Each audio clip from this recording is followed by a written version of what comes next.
UGC का आपने Rowlatt act लेके आए हैं, इसको यदि वापस नहीं किए तो अभी यह जंग कब तक चलेगी आपको पता नहीं, और आप जब तक नस्त नाबूद नहीं हो जाएंगे बीजेपी और केंद्र सरकार तब तक यह आंदोलन चलेगा। इसलिए कि आप रहेंगे तो सवर्णों के खिलाफ ऐसी ही साजिशें करते रहेंगे।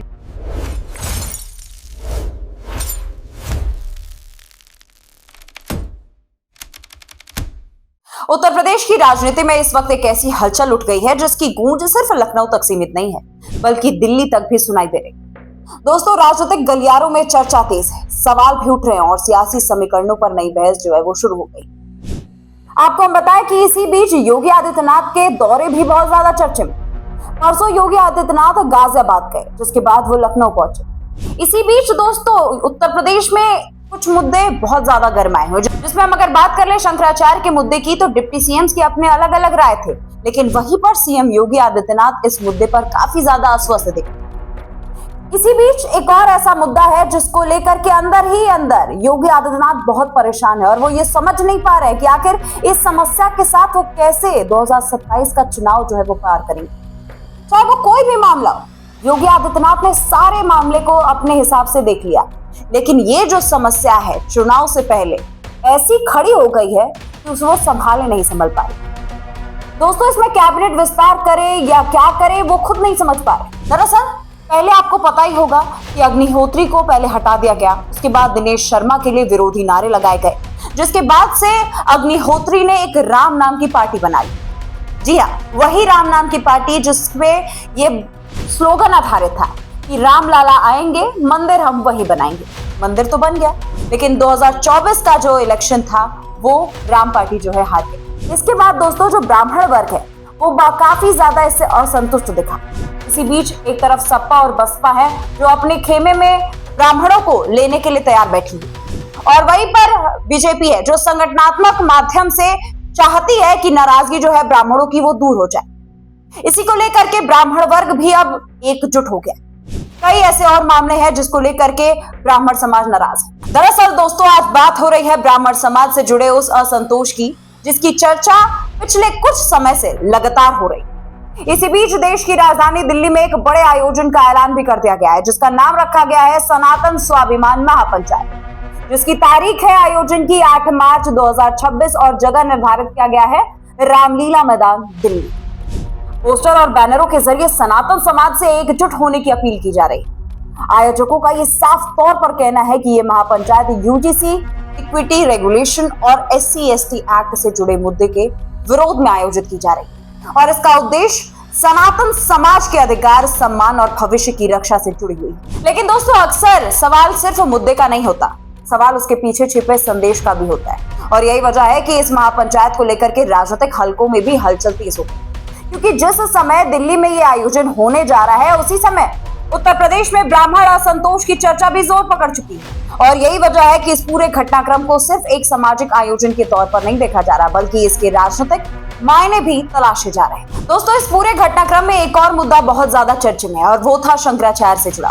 जी हाँ, कुछ धार्मिक संगठनों और संत समाज के बीच कुछ बयानों को लेकर के असंतोष सामने आया। हालांकि सरकार की तरफ से इस पर कोई बड़ा राजनीतिक बयान नहीं दिया गया, लेकिन ये जो मुद्दा है वो धीरे धीरे ब्राह्मण असंतोष की चर्चा के लिए जुड़ता गया। शंकराचार्य के मुद्दे पर भी योगी आदित्यनाथ काफी ज्यादा शांत थे, लेकिन अंदर ही अंदर वो बहुत परेशान भी। देखने को मिला कि वहीं डिप्टी सीएम्स के अपने अपने अलग अलग राय थे, लेकिन योगी आदित्यनाथ बहुत ज्यादा चिंता में। यूजीसी एक्ट जब आया, यूजीसी एक्ट को लेकर के जिस हिसाब से उत्तर प्रदेश के अंदर आंदोलन देखने को मिला, स्वर्ण समाज का एकजुटता देखने को मिला, उससे ये मैसेज तो भारतीय जनता पार्टी को एकदम स्पष्ट चला गया है कि स्वर्ण समाज उनसे बहुत ज्यादा नाराज है। स्वर्ण समाज की नाराजगी भारतीय जनता पार्टी को बहुत ज्यादा महंगी पड़ेगी। ये भारतीय जनता पार्टी खुद भी समझती है। भारतीय जनता पार्टी ये बात जानती है कि अगर उसे स्वर्ण समाज का सपोर्ट नहीं मिला तो वो जानती है कि 2027 का चुनाव उसके लिए बहुत बड़ा मुश्किल खड़ा कर देगा। अगर हम उत्तर प्रदेश की राजनीति को ध्यान में रखें तो साफ समझ में आने लगता है ये कि हर बड़ा राजनीतिक फैसला आने वाले चुनाव को ध्यान में रखकर के ही लिया जाता है, और अभी से सभी दलों की नजर 2027 के विधानसभा चुनाव पर टिकी। मुख्यमंत्री योगी आदित्यनाथ ने पिछले कुछ वर्षों में कई बड़े फैसले लिए, कानून व्यवस्था को लेकर के सख्त कार्रवाई, माफिया और अपराधियों के खिलाफ अभियान, बड़े विकास प्रोजेक्ट और फिर साथ में धार्मिक पर्यटन को भी काफी ज्यादा बढ़ावा दिया। लेकिन राजनीति में सिर्फ विकास ही काफी नहीं होता, सामाजिक समीकरण भी उतने ही ज्यादा महत्वपूर्ण हो जाते हैं। यही वजह है कि अगर किसी बड़े वर्ग में नाराजगी की चर्चा हो रही है तो उसका असर सीधे चुनावी रणनीति पर पड़ेगा। और फिलहाल अभी ब्राह्मण समाज को लेकर के जो चर्चा चल रही है उसने राजनीतिक माहौल को थोड़ा असहज जरूर कर दिया। तो आप इस मामले को कैसे देखते हैं और इस पूरे मामले पर आपकी क्या राय है, कमेंट सेक्शन में अपने राय को जरूर लिखिएगा। मिलूंगे मैं आपसे अगली वीडियो में, तब तक के लिए नमस्कार। जय भवानी, जय परशुराम, हर हर महादेव। साथियों, आपका पंकज धवरैया दिल्ली पहुंच चुका है। मैंने केवल और केवल सवर्ण समाज को एकत्रित करने के लिए, जागरूक करने के लिए आवाज उठाई थी। महाराज जी के सानिध्य में, हमारे भाई के संरक्षण में हम सब लोग इस लड़ाई को लड़ रहे थे। सनातन पदयात्रा रोकी गई, हमें कोई दुविधा नहीं हुई। 30 दिन में जब हम वहां पर धरने पर बैठे रहे तो कल महाराज जी का आदेश हुआ कि पंकज जी आपका कार्य पूर्ण हुआ, अब आप दिल्ली आए। तो कल मैं महाराज जी के आदेश पर हमारे यहां से जो 2 महामंडलेश्वर महाराज गए थे उनके आशीर्वाद से अपने आंदोलन को, अपने सत्याग्रह को समाप्त कर दिल्ली आ चुका हूं।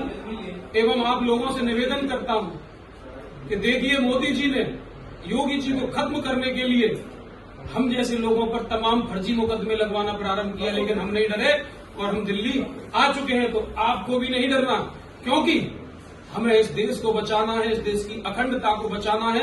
और आज अगर आप डर गए तो ध्यान रखना, सवर्णों का कोई बोलने वाला नहीं होगा और आपके ही बच्चे आप पर उंगली उठाएंगे कि जब एक संत, एक युवा और एक योद्धा क्षत्रिय सारे मिलकर लड़ाई लड़ रहे थे तो आपने हमारे हक की लड़ाई क्यों नहीं लड़ी।